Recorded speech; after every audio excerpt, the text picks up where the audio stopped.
Hello dear students, and a very warm welcome to one and all once again in the session where we are together here and we are going to solve the numerical based on the NEET pattern for the chapter 13 from your NCERT, and the chapter is nothing but the nuclei. As we are covered with the session of theory part, we have almost covered the theory, and now it is time to just check out whether we are able to solve the question based on the NEET pattern or not.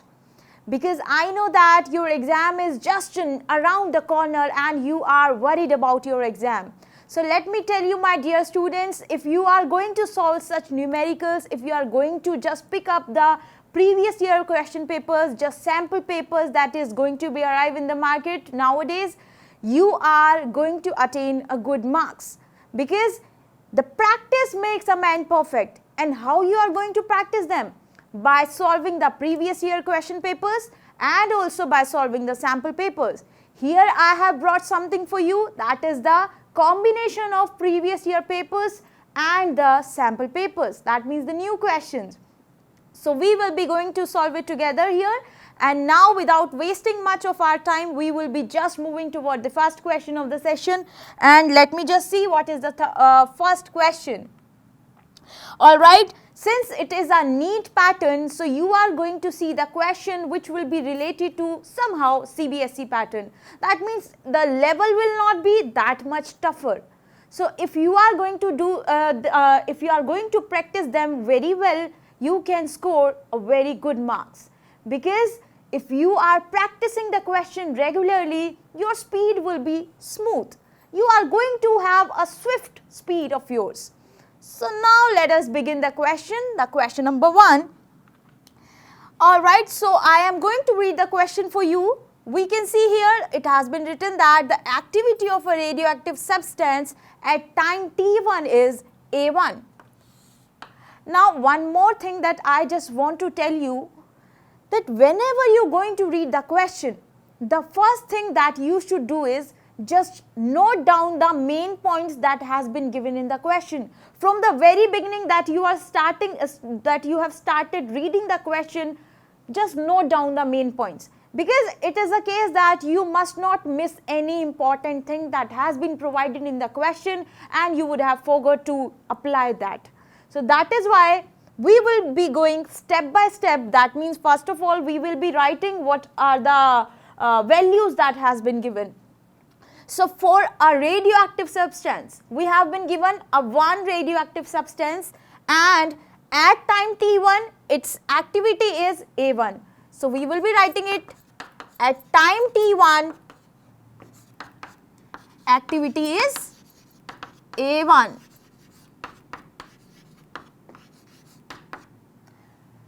Now at time t2 the activity becomes T2. So we will be writing it as at time t2 the activity is A2. Now if the mean life of the substance has been given that it is Tm, this is the mean life. Let me just write over here, the mean life has been given as Tm. And what else has been given? Then the number of atoms decayed during the time interval T2 minus T1 will be what? We have been given the 4 options and we have to choose any one correct answer. The correct answer will be only one. So that means you have to be very particular, you have to be very accurate. So that means we will be now starting the question and we will see how to proceed for the question. Because now here what has been given? The mean life. And you know what? The mean life is, if it is a decay constant, you can represent the mean life as the reciprocal. That means if I am going to write the mean life, the reciprocal of decay constant is your mean life. Now in the question we have been provided with the activity. And you know that we are having one formula with us where we are going to use the activity and number of atoms that has been disintegrated, or you can say the number of atoms that are left with us. So we are having one formula and that is A equals to lambda n. where let me just say that if suppose you were initially having n naught number of atoms or n naught number of nuclei, after the disintegration it would be something else, and the atom that has been left after the disintegration, that will be the n. Here lambda is your decay constant, A is activity.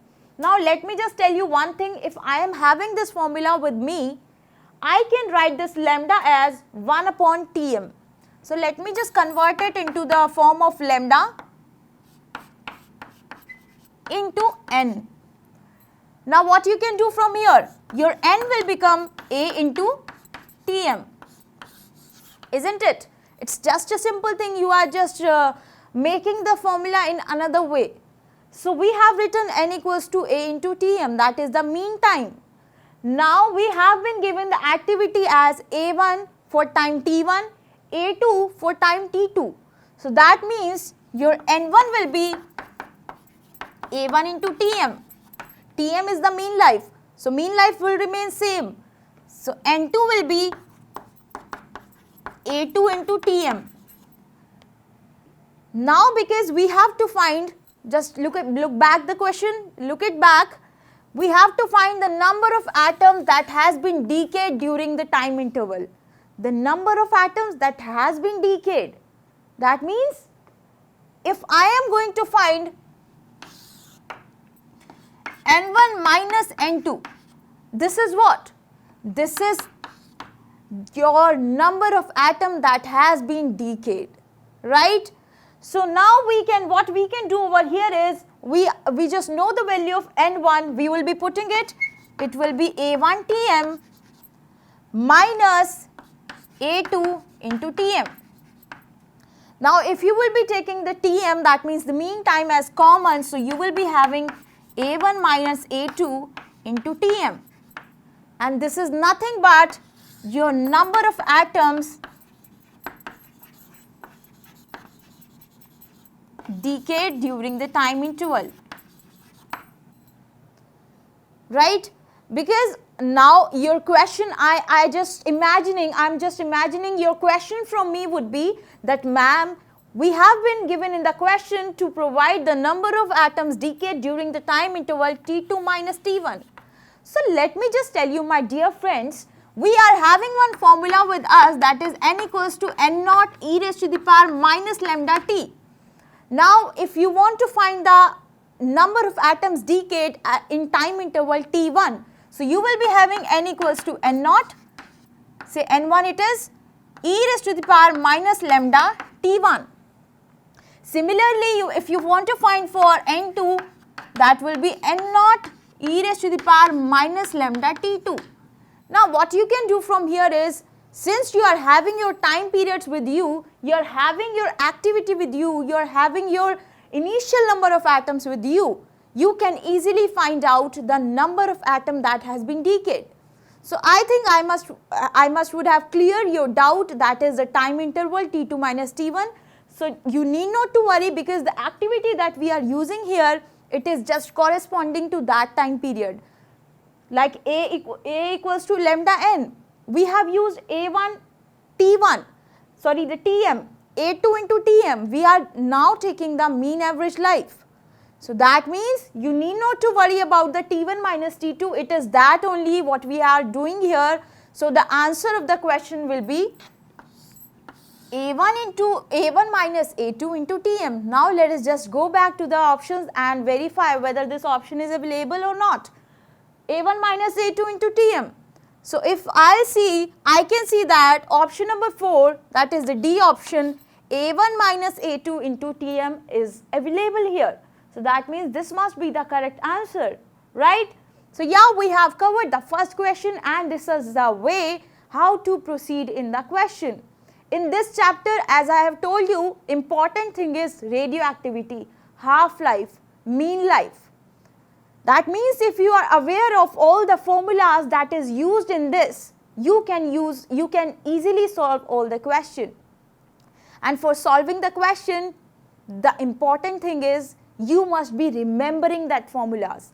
And I have told you in the previous lecture how to remember the formulas. Just make a paper note write down all the formulas over that and paste it on the wall which is in front of your bed, so that whenever you will wake up in the morning, you will see that page and you will focus on that. It might happen that 1 or 2 formulas will be remembered by you in the morning. So that means this is the way how to remember the formulas, because when I was student, even I am also a learner right now, but when I was a student, I was just following the same trick to just learn the cram up the formulas, because there is no way to make anything simpler. To learn the formulas, you have to cram them up, and to cram them up, you have to regularly see them, right? So now we are done with the first question, and it's now time to just watch out what will be the second question.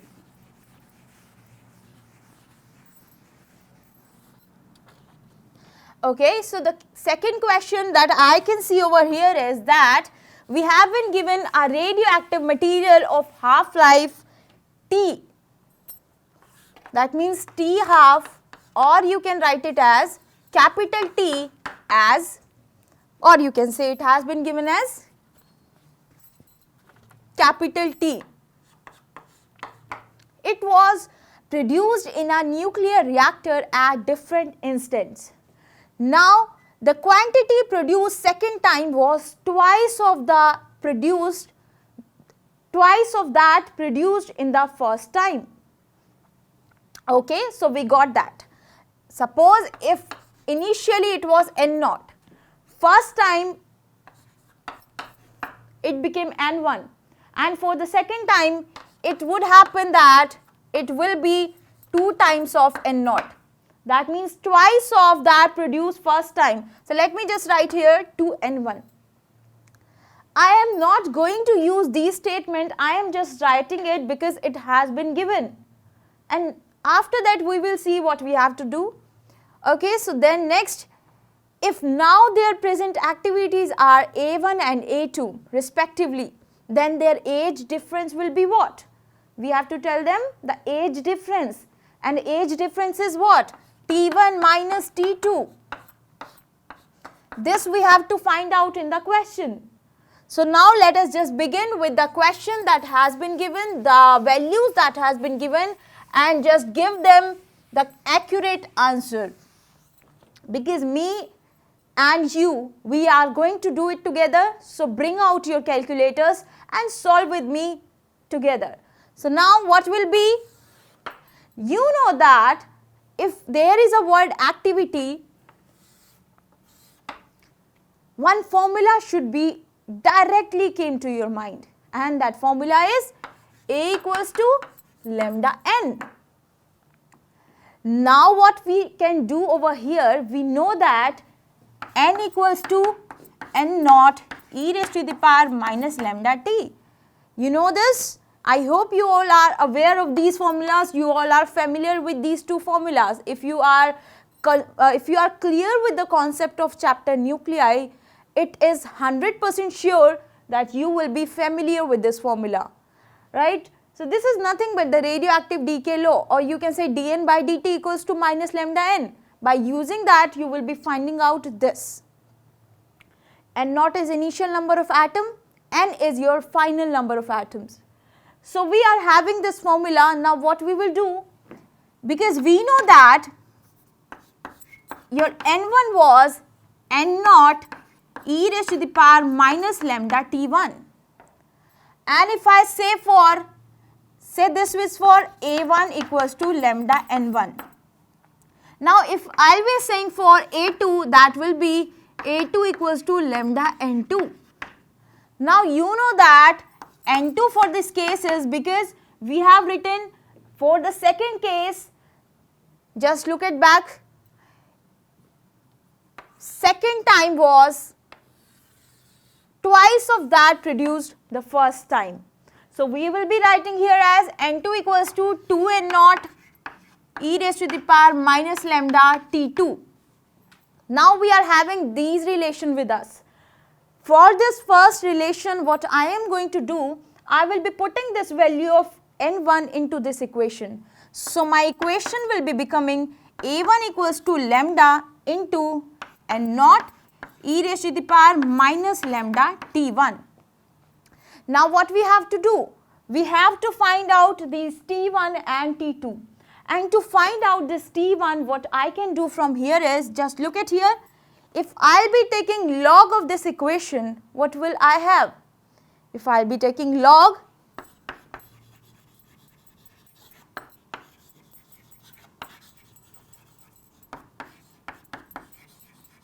you will be having log a1 equals to log lambda into log n naught. So if I'll be using, if you can see, they are all in the multiply, they are the product.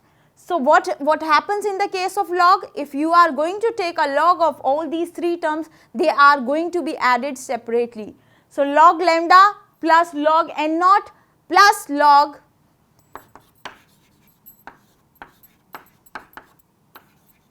e raised to the power minus lambda t1. Now what will you see?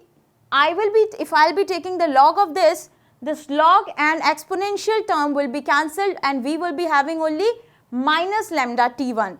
So, and basically if they are in multiplication, I can combine them together. So I will be having log lambda n naught.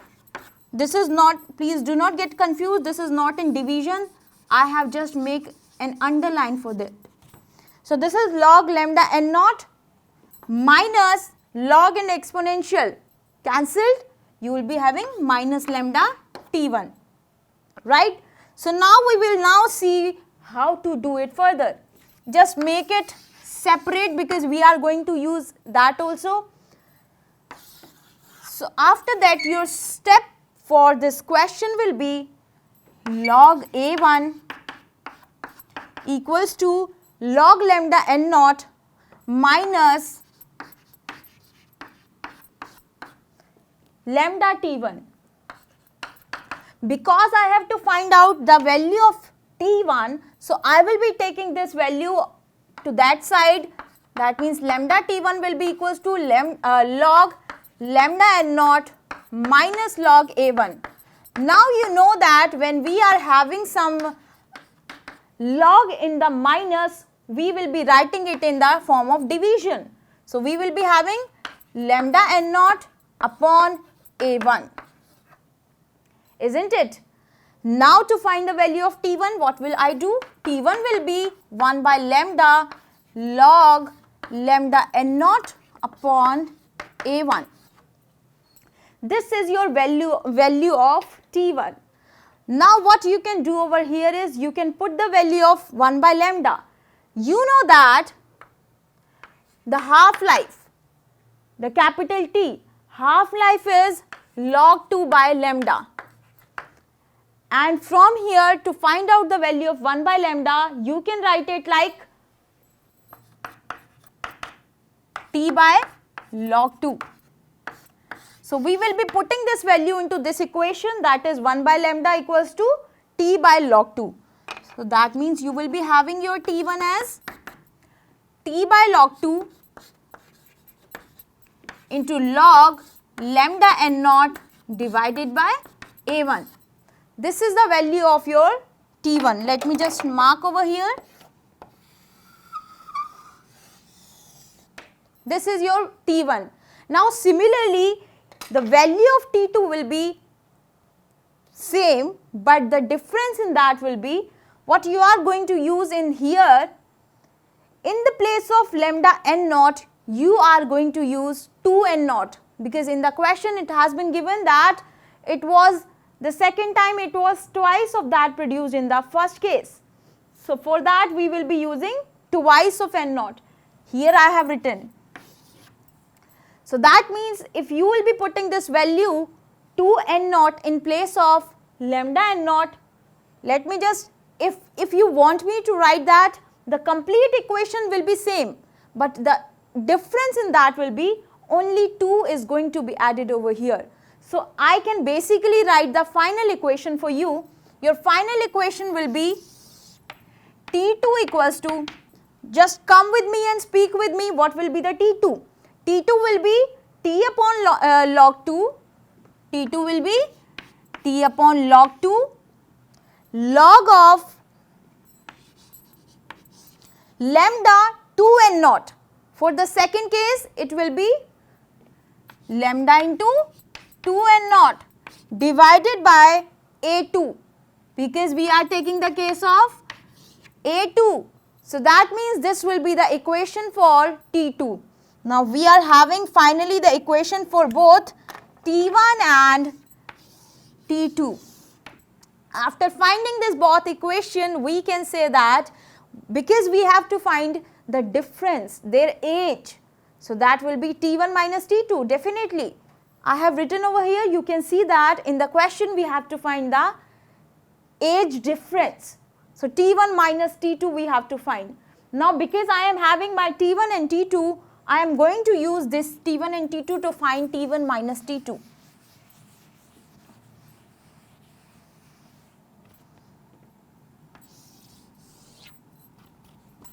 Okay, so T1 minus T2 will be, let me just start from here. Your T1 minus T2 will be, just consider that value T by log 2 into log of lambda n naught divided by A1 minus T by log 2 log of lambda 2n naught divided by A2. Now the question has become very much simpler because we just have to now solve it. And how to solve it? Wherever you are going to use, wherever you are going to see the log in the form of minus, you will be taking it into division. And wherever you are going to see it into division, you will be using that in a negative manner. So that means if I will be taking T by log 2 as common, we will be having log lambda n naught by A1 minus, since it is minus, you will be going to take it into division, because let me just write for you here just in a short while. I can tell you division converts into minus sign. In the case of log, division converts into minus sign. Multiplication converts into positive sign. So that means because it was here minus, so it will be converting it to, it is interconversion. So it will be converting into division. So we will be writing it as log lambda 2n naught divided by A2. You are having this with you. Now what you will do? T by log 2 log of lambda n naught and lambda 2n naught.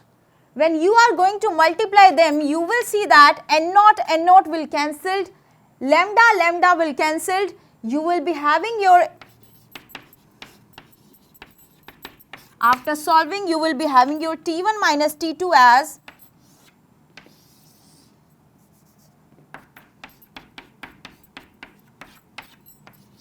this.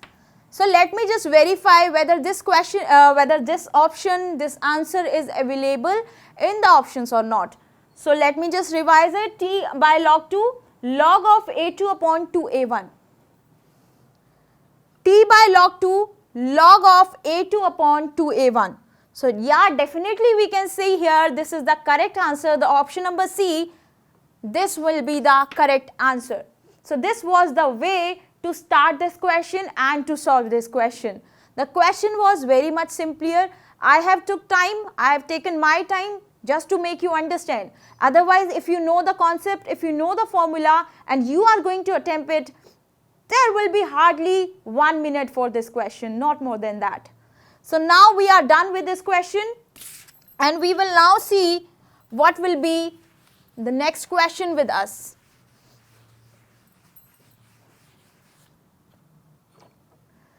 Okay, so here I can see that we are having a question from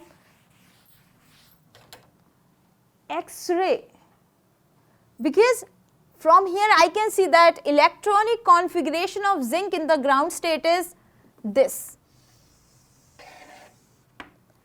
Then the electronic configuration of zinc immediately after the emission of K alpha line is what? And you know that we have read that K alpha line in the case of X-ray spectrum. The characteristic X-ray spectrum was based on what? The K series, L series, M series, N series. And again we are going to discuss it here, because to make this concept, to make this question clear to you, I have to make you understand that. So let me just tell you first of all what was the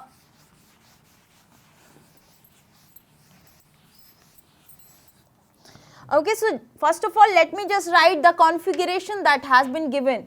1s2, 2s2, 2p6, it's 3s2, 3p6, 3d10 and 4s2.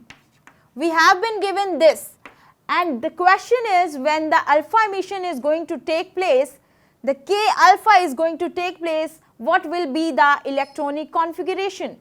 Let me just tell you once again what do we mean by the K series. As you have seen in the case of X-ray, when you are having this nucleus with you, right, now in this case when electron is going to hit the target, then what will happen? If suppose an electron is coming and also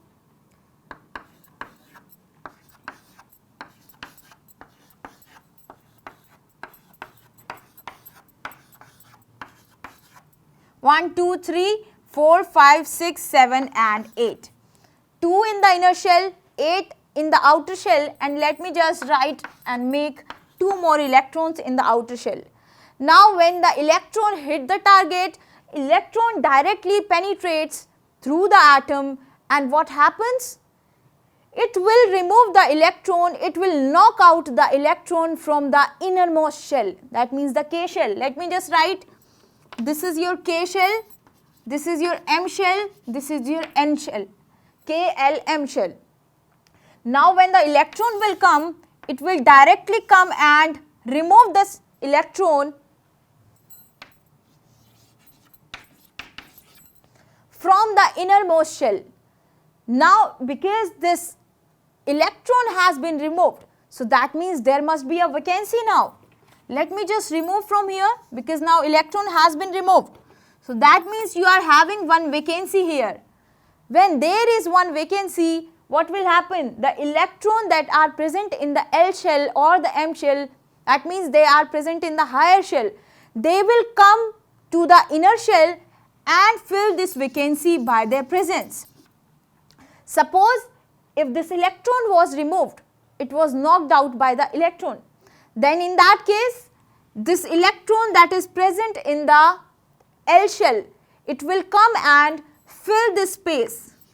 Let me just write over here, say this is electron from the L shell.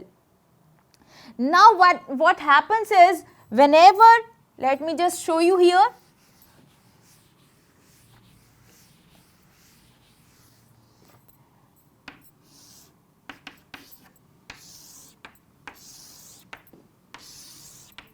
say this is K shell, this is L shell, this is M shell and N shell.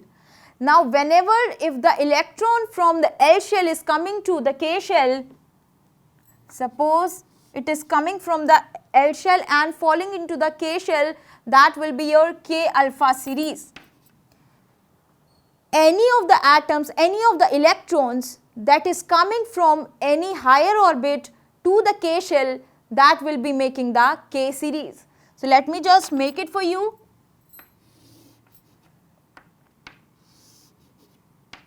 So this is your K series. And when the electron will be coming from higher orbit to the M shell, that will be your,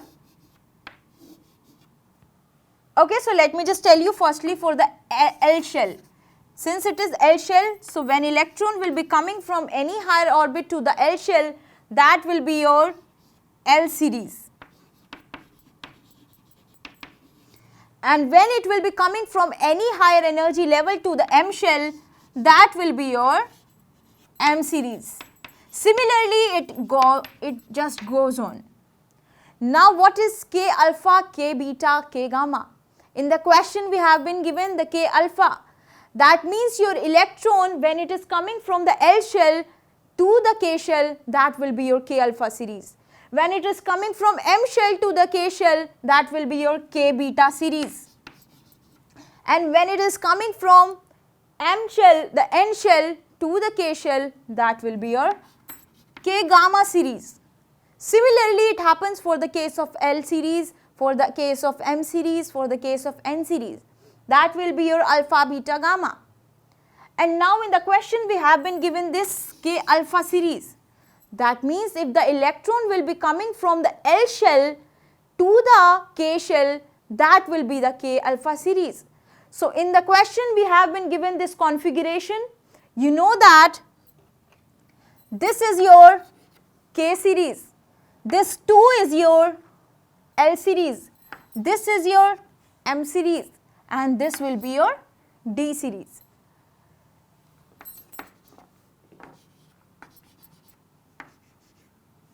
Now what you can see here, if I will be writing n equals to 1, 2, 3 over here, says it is 1, this is 2, this is 3 and this is 4.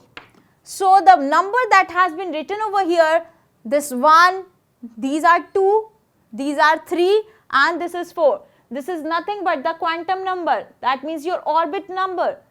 And when it is coming from, I was saying that it is coming from the L shell, that means the electron must be removed from this shell for the K alpha emission. Now to remove this electron, we are now on the step that we should know from where to remove the electron, whether it will be removed from 2s2 or it will be removed from 2p6. So let me just tell you, my dear friend, if you know the concept of Bose principle in your chemistry, that means electron is going to be removed from that shell which will be far away from the nucleus, and which the shell will be closer to the nucleus, it will be having higher energy.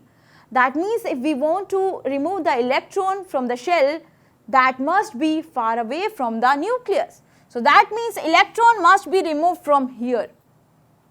And when electron will be removed from here, the configuration will become as 1s2, 2s2, only one electron is being removed. So it will be 2p5. Similarly, it will be same because only one electron is being removed. So all the electronic configuration, the rest of the configuration will remain same. So it will be 3s2, 3p6,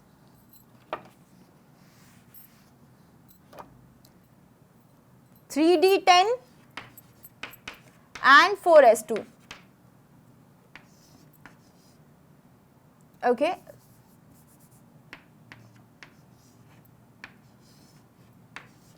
Now one electron has been removed from here, so it has now become 2s2, 2p5. Now let us just see whether there is any option available in the given options or not. So 1s2, 2s2, 2p5, 3s2, 3p6, 3d10, 4s2. That must be the correct answer. So I can see over here this option number C. It is the correct answer because here 1s2, 2s2, 2p5. In all other configurations, I cannot see the same answer that I have got. So this must be your correct answer. So yeah, we are done with the question number 3 and we will now see what will be our question number 4.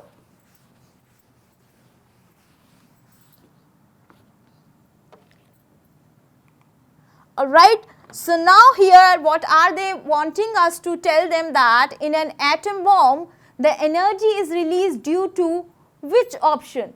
The chain reaction of neutrons with this isotope, the chain reaction of neutrons with this isotope, that means U-238, the chain reaction of neutrons with 240 or with 236. Now I can see here there are 4 isotopes of uranium.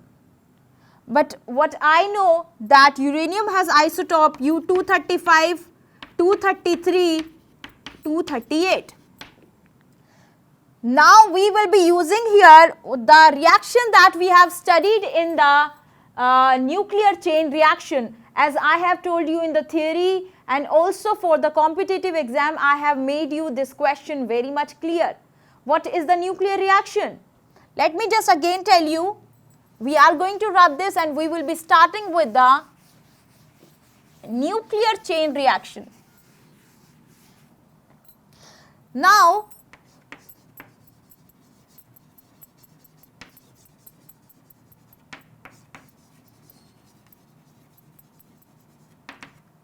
you know that whenever a fast moving neutron is going to hit a uranium isotope, 3 neutrons are definitely going to emit out. So that means what I have to do, if I will be showing you this reaction, suppose it is U-235 and it is being hit by the neutron, what will happen?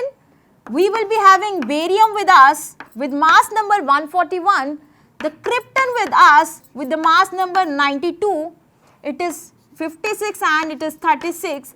Along with that, we will be having 3 neutrons and plus lot of energy.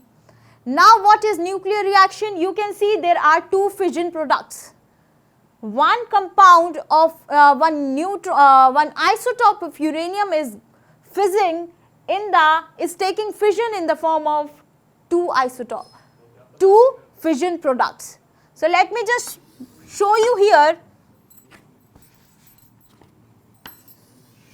If this is your, let me just make this more clear to you by making it here. If one neutron is coming and it is hitting a U-235 isotope, now in that case you will see these 2 will become the fission products.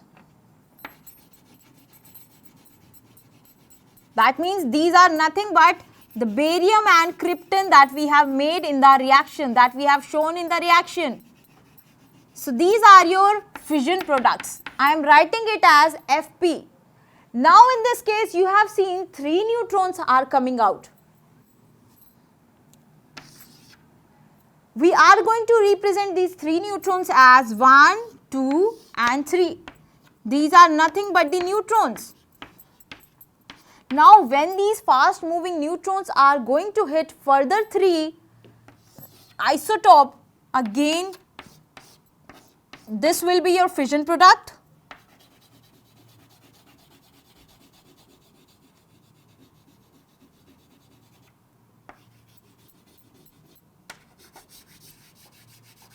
And these will be 3 neutrons. This will be your fission products.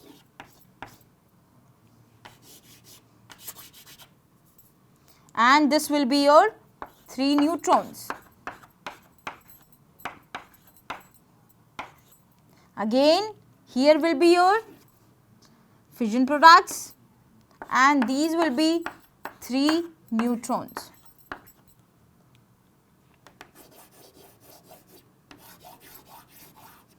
Now you are having this figure before you where you can see one fast moving neutron is hitting this isotope and it is showing that 2 fission products are getting and 3 neutrons we are getting. The 3 neutrons, the secondary neutrons that are coming after hitting them after this emission, these are fast moving neutrons. And because this fast moving neutron is able to further proceed the reaction by hitting them and by giving them more neutrons, that is why we can say only U-235 is able to show the nuclear chain reaction. Because for the reaction of U-238, you will see you are not going to have this controlled chain reaction, right? So that means if you want to make the atom bomb, you have to proceed the nuclear chain reaction because these neutrons are going to multiply every time. Here you have seen there are 3 neutrons and here you can see there are total 9 neutrons. So 3 multiplied by 3, that is 9. Every time they are getting multiplied. So you can imagine how much number of neutrons we will be getting if we will be having the continuous chain reaction. So that means we will be saying that U-235 is the source of the atom bomb. So energy released is due to the chain reaction of neutrons with U235, right? So yeah, we are now done with this question. We will be looking at the next question, that will be the question number 5. Alright, so the question number 5 that I can see from here is the nucleus of element X, whose mass number is 220, it undergoes an alpha decay. If the Q value of the reaction is 5.5 mega electron volt, then what is the approximate kinetic energy of the alpha particle? We have to calculate the approximate kinetic energy, right? So we have been given the Q value. We know that one reaction is going to be proceed. Let me just start with the reaction.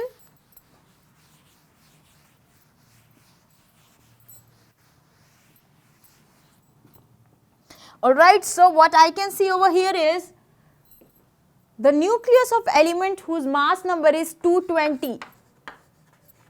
It undergoes alpha decay.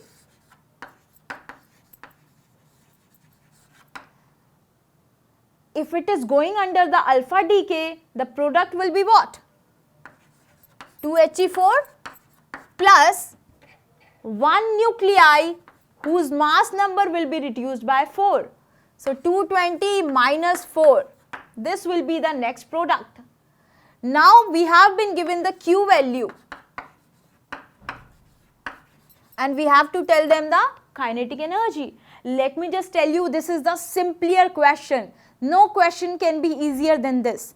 You are given the Q value, you are knowing the mass number, and you can easily find out the velocity. Sorry, the kinetic energy. But yeah, for the kinetic energy, we need to know the velocity. So we will be just now here, what will we be doing? We know that Q value is nothing but the mass of products minus mass of the reactants into 931 mega electron volt. So first of all, because we have been given the, only the Q value has been given. So what we are going to do, we are going to multiply their masses. These are products and this is our reactant. So product is plus 220 minus 4, that is 216. Now what we will see here, we have been given the 220 as the mass number in the case of alpha decay, and we have been given the Q value. Now if we are going to use the Q value in place of this Q, we will be writing the 5.5, and what we are going to do here, let me just remove it when we will be starting it again. We know that this is an alpha particle and this is the new product particle. Its mass number will be 216 and its mass number is 4. So here what we are going to do, we are going to multiply it with the Q value. If we are going to multiply them, what we will be getting? Okay, so let me just tell you another alternate solution for that. We know that if we are going to use the conservation of momentum, so that will be m1v1 equals to m2v2. Just forget all things. Forget all things. We are going to use the alternate method because this is the easier method. We have been given m1 equals to m2v2. Now in the case, I will be seeing that this product, because it is disintegrating, that must be at the particular position. That means its velocity will be 0. So we will be writing it as 0 equals to m1 into v1. So let me just consider this as my m1. So that will be m1 into v1 plus m2v2. m2 is 216 into v2.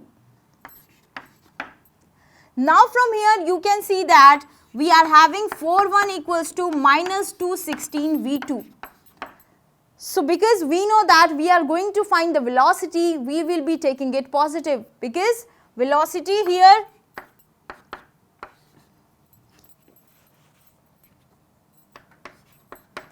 So because to find the velocity, V2 will be 4 by 216 into V1, isn't it? Because we are finding the V2 here. So divide this V2.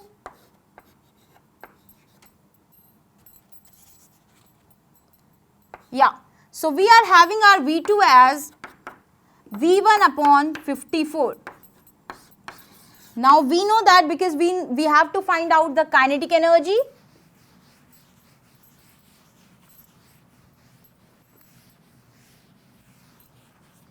We are having our V2 as V1 by 54.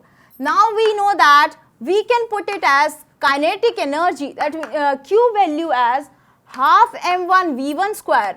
Your m1 is again 4 into V1 square plus half into m2 into V2 square. Your V2 square will be V1 square divided by 54 square. Now if you will be going to multiply it over here, you will be having your 21 square plus, and if you are going to solve for this, you will be having your, so finally you will be having your velocity as 2.0037 into V1 square. Now from here what I can say, the V1 square will be equals to 5.5 into 2.0037. This is my V1 square. Now because I have to find out the kinetic energy of the alpha particle. So the kinetic energy of alpha particle will be half m1 V1 square. So because we know that V1 square, we know the mass, so we can easily find out the kinetic energy. Half into m1. m1 is nothing but the 4. V1 square. V1 square is nothing but 5.5 divided by, I am just putting this complete value. And what you are going to do, you are now going to bring out your calculator and start doing it with me. Because till here we are now reached at the position where we are just going to put the value and get the answer. So it just depends on you, whatever the value you will be getting, that will be your final answer. So if you will be solving it with me, you will be seeing that we are having our energy as 5.4 mega electron volt. Now the main important thing is that we have reached at the correct point or not. By the multiplication, simply you will see that your value is 5.4 mega electron volt. But now we have to verify whether this option available or not. So we will be proceeding towards the question and we will see, yeah, we are having one correct answer, and that is 5.4 mega electron volt. So this is the way to just start the question. We should be knowing that the Q value is nothing but the energy. So that is why we have written this Q value into the form of 5.5 equals to half m1 V1 square plus half m2 V2 square. And we are using this in this manner because we have to find out the velocity. So you have to focus on one thing, how do you can use the one particular formula in another way. You just have to be dependent on the situation of question. You are having number of formulas before you, but how to use them wisely, it just depends on you. It just depends on the situation of the question, and it just depends on the presence of your mind. So that means it depends on you. Now we will be just solving the next question. Till then we will be starting it and watching it out. Okay, so we have now covered the 5 questions from this session of the NEET. Now we will be moving towards the 6th question, and let us just see what is the next question before us. Okay. So I can see that we have been given the question from the topic binding energy. The binding energy per nucleon of 7,3 lithium. That means the mass number of lithium is 7, the atomic number is 3, and for the helium nuclei are this and this.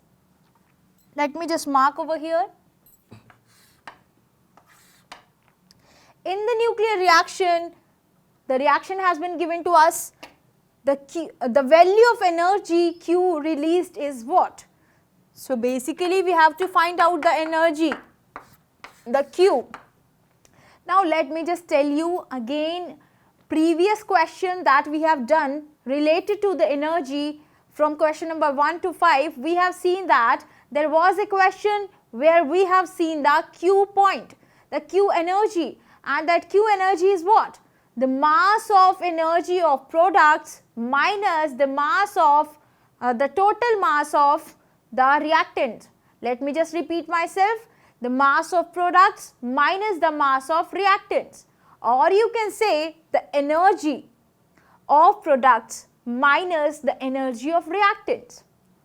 So we will be doing this formula and I am going to write it before you. Let me just write over here, what will be the value of Q?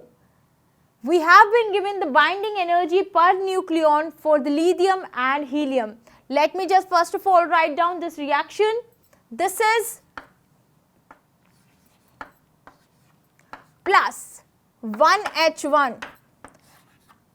It is giving 2 helium atoms, nuclei. So I am writing it as 2He4 plus Q has been coming out. That means the energy is coming out. We have to calculate this energy. Now to calculate this energy, we have been given the binding energy per nucleon. Now in the previous session, I have told you how to calculate the binding energy if you have been provided with the binding energy per nucleon. So let me just tell you, multiplied by the mass number, it will give you the binding energy.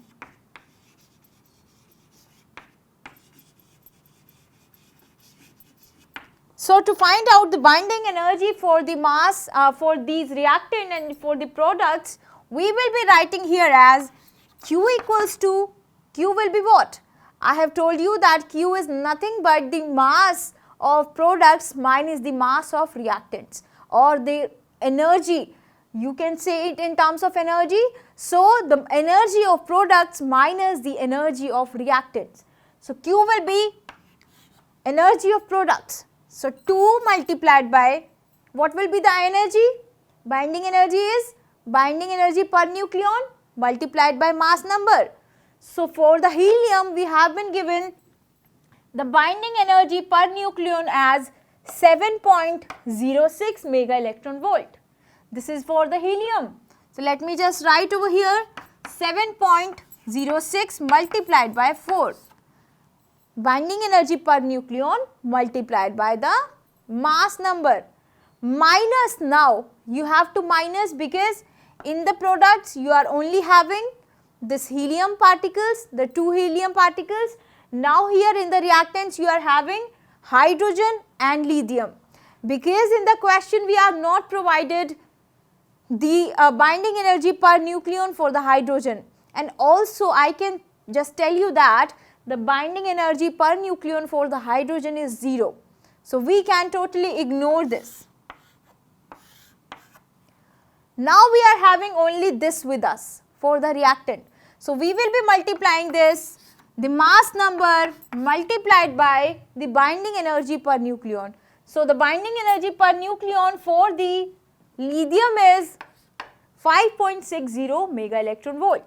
So we will be putting this value 5.60.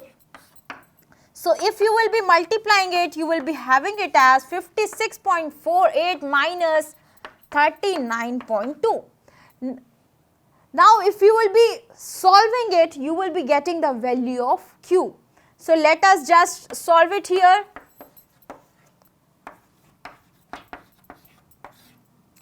If you are going to solve it, you will see that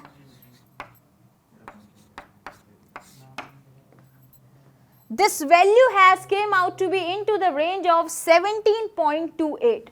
So let me just write over here 17.28 mega electron volt. Now let us just verify whether this is present in the option or not. So we can see that in the option 17.3 is present. That means this is the closest value to the option. So we are going to tick over 17.3. So this must be the correct answer. Now you can see how easier this question was. You just have to know how to find out the Q value.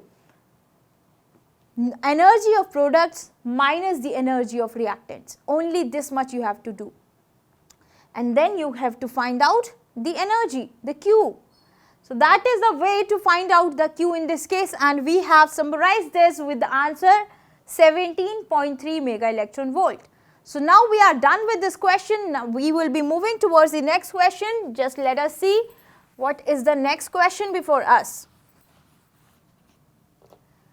Alright, so the question says that a radioisotope X with a half-life of 1.4 into 10 raised to the power 9 year, it decays of Y, which is stable. X is decaying into Y. A sample of the rock from a cave was found to contain X and Y in the ratio of 1:7. Now the age of the rock is to be calculated. We have to calculate the age of rock.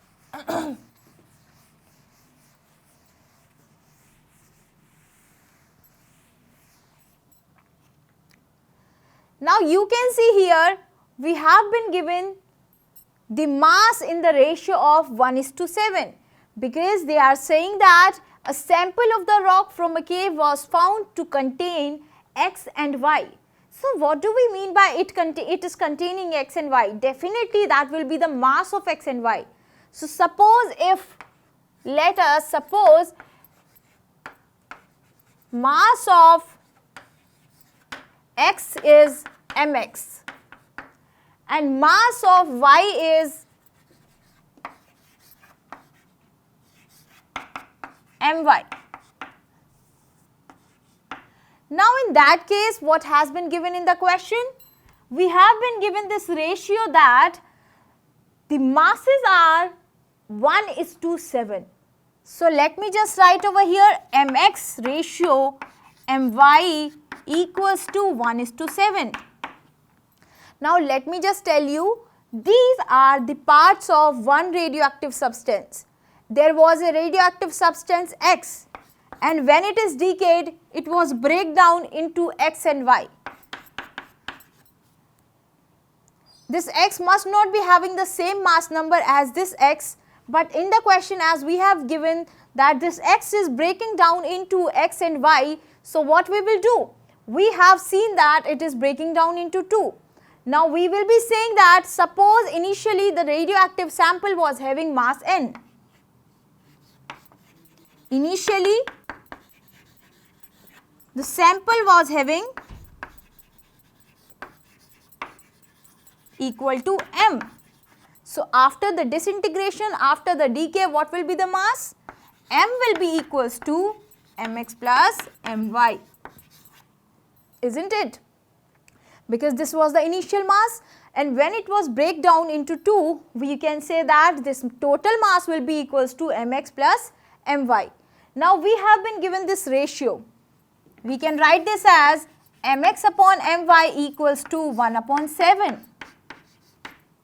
Now from here you can write one thing, that my equals to 7 mx. Now because you are having your my equals to 7 mx, if you are going to put this value here, what you will be having? M equals to mx plus my. My is 7 mx. So that means your total M is equals to 8 mx. So now what you can see here,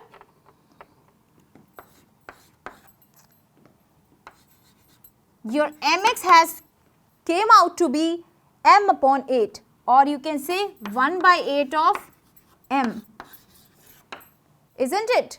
Your mx will come out to be m upon 8, that means 1 by 8 of m. Now let me just go back to the question and we'll just verify what are they asking us. They are saying us that a sample of the rock from a cave was found to be containing the ratio x and y in this 1:7. So we have to calculate the age of the rock. So that means we have to find out the T. Now we have seen that when the mass has been decayed to this much and we have been given the half-life as 1.4 into 10 raised to the power 9 year. That means capital T has been given as 1.4 into 10 raised to the power 9 year. Okay, so let me just tell you one thing. When the mass has been decayed to this much and initially the mass was m. So let us just do one thing. Initially that was mass m. After one half-life, it will be becoming m upon 2, isn't it? Because after the half-life, the mass will be just the half of the mass that will be initially present. So that means m will be m by 2.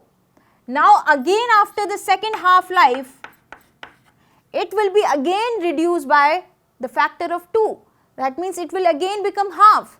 So that will be m by 4. Now after one again half-life, what will happen? It will become m by 8 because it is becoming again the half of the initial. So finally this m to m by 8 has been reached by the time t1 by 2, t1 by 2 plus t1 by 2. That means 3t1 by 2, 3t half, 3 half-life.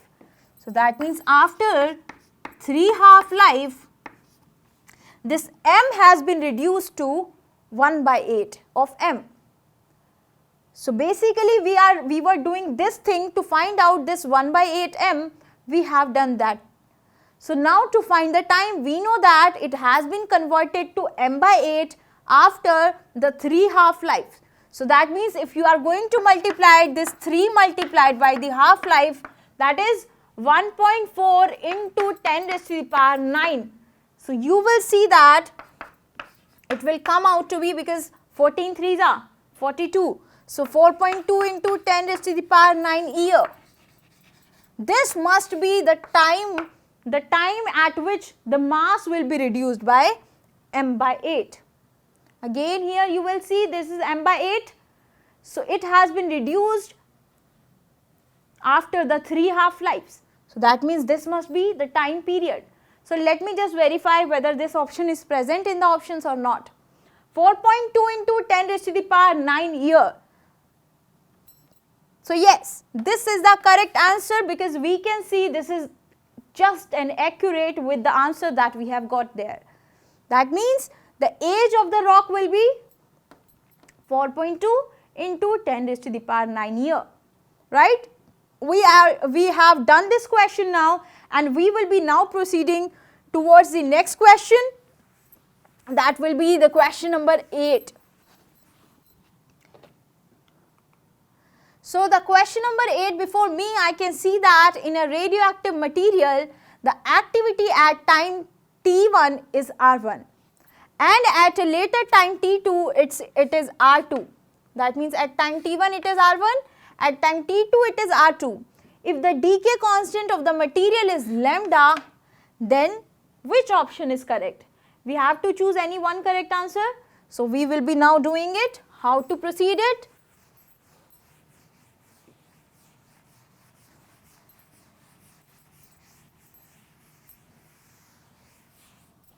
We know that we can represent this activity by one relation, that is R equals to lambda n. Now because we have been given at time t1, our activity is R1. At time t2, the activity is R2. So I can write it as R1 equals to lambda n1, R2 equals to, let me just not write in this way, because now I know that n equals to what? n naught e raised to the power minus lambda t, isn't it? These are the two relations that you know is important from the chapter radioactivity. So now because you know that n equals to n naught e raised to the power minus lambda t, just put this value of n into this equation and we will be having r equals to lambda n naught e raised to the power minus lambda t. Now they are saying that at time t1 r equals to r1. So that means r1 will be equals to lambda n naught e raised to the power minus lambda t1. And for the r2 it will be lambda n naught e raised to the power minus lambda t2. Now because I have to, I can see that this must be the ratio of r1 and r2. We have to focus on the options now, because what we want, we just want the answer in the form of the options that has been given. So we should not only focus on the question, we should also focus on the options that are available. If you are focusing on the options, you must be having an idea of approaching to the answer, right? So I can see that if there are r1 and r2, that must be the ratio of r1 to r2, because I am having r1, I am having r2. If I am going to divide these two, somehow I will be getting these relations. Now let me just tell you one thing, I can represent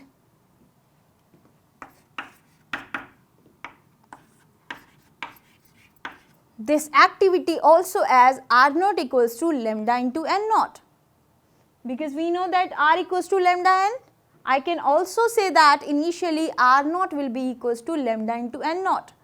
So that means if I will be putting lambda n naught in place, I will be putting r naught in place of lambda n naught, that will become r naught into e raised to the power minus lambda t1, and this will become r naught into e raised to the power minus lambda t2, isn't it? What I have done? I have just put r naught in place of lambda into n naught. Now the equation will be, if I will be having r1 upon r2, you will see that it will be r naught into e raised to the power minus lambda t1 divided by r naught into e raised to the power minus lambda t2. Now just solve this, r naught cancelled, you will be having e raised to the power minus lambda t1 plus e raised to the power minus lambda. What I am doing, because this is in upon, this is in denominator, what will happen? E raised to the power minus lambda t1 minus lambda t2. Now if you will be taking lambda as common, you will be having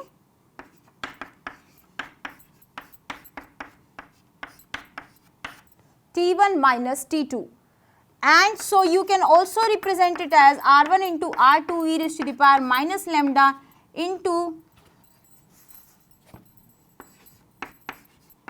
t1 minus t2. Is this correct?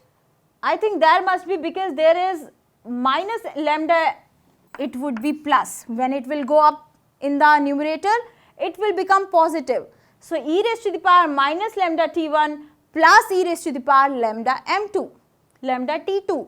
So if you are going to just take a common of the decay constant outside, your relation will be somewhat like this. So I am having this relation as this. Now I have to verify whether this is present in the options or not. I will just again check r1 equals to r2 into e raised to the power minus lambda t1 minus t2. Yeah, so I can see this, but yeah, we have to e raised to the power minus lambda is also there. So this must be the correct answer. r1 equals to r2 into e raised to the power minus lambda into t1 minus t2. You can verify from here, and you can also see what we have got here. This is the correct answer. So yeah, we are done with this question. The only thing, the important thing of the question, the beauty of the question was only this formula. One this and second this. If you know this, you are able to sail your boat. Now we are going to proceed to the next question, and we will see what is the next question that is coming in front of us. Alright, so I can see that there are two radioactive substances A and B which is having their decay constants as 5 lambda and lambda respectively. At time t equals to 0, they have the same number of nuclei, and the ratio of the number of nuclei of A to those of B will be 1 by E square after a time interval what? That means what we have to do? This I have just read orally, but now what we'll do? We will understand the question. First of all, what we have to do? We have to find out the time, and we have been given the two decay constant, that is 5 lambda and lambda. At time t equals to 0, the ratio of nuclei of A to the B is, let me just write what has been given, N1 upon N2 has been given as 1 upon E square. This has been given in the question, right? Now what I can do is, I know one relation, one important thing, this relation, right? So for the first radioactive element A, decay constant has been given as 5 lambda. So our N1 equals to N naught into e raised to the power minus 5 lambda t, because we are doing it for at a particular time interval. So for second, that means the B, the radioactivity relation will be N2 equals to N naught e raised to the power minus lambda t. Now what we can do from here, we can just find out a relation of N1 upon N2 from here. So suppose this is equation number 1 and this is equation number 2. To find out this ratio, what we will do? N1 upon N2 is equals to N naught e raised to the power minus 5 lambda t divided by N naught e raised to the power minus lambda t. Now what you can see from here, N naught cancelled, and you are having e raised to the power minus 5 lambda t plus lambda t, because this minus lambda t will go up in the numerator and it will become positive. So you are having your N1 by N2 as e raised to the power minus 4 lambda t.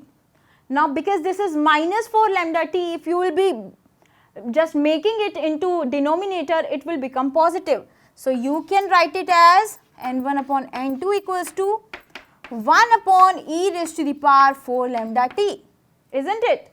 Now we have been given this relation, that means N1 upon N2 equals to 1 upon E square. So if I am going to equating these two, this is also N1 by N2, that is also N1 by N2.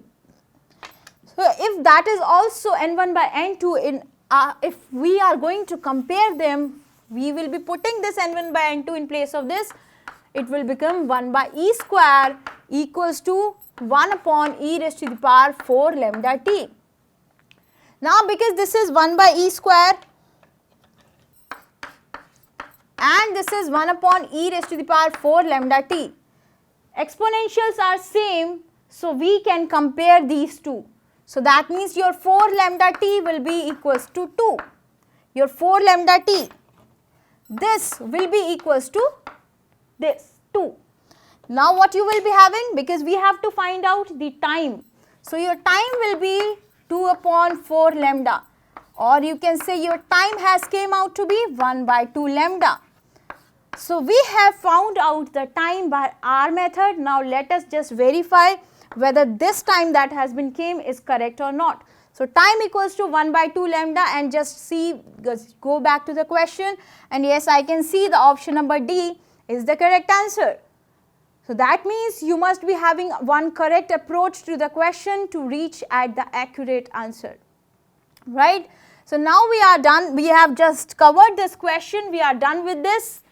Let us just now proceed to the next question, and this question is going to be the last question from this pattern, and then we will be moving further.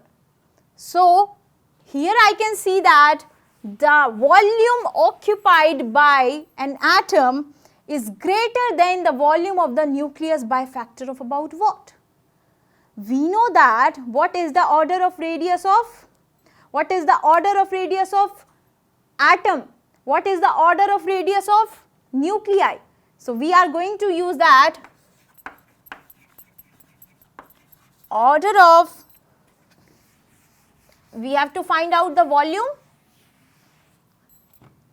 order of radius of atom is,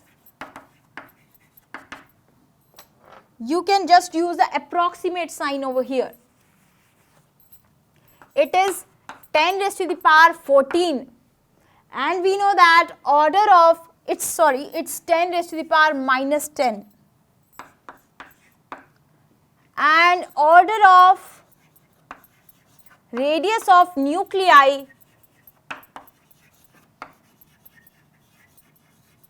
it's approximate to 10 raised to the power minus 15 meter.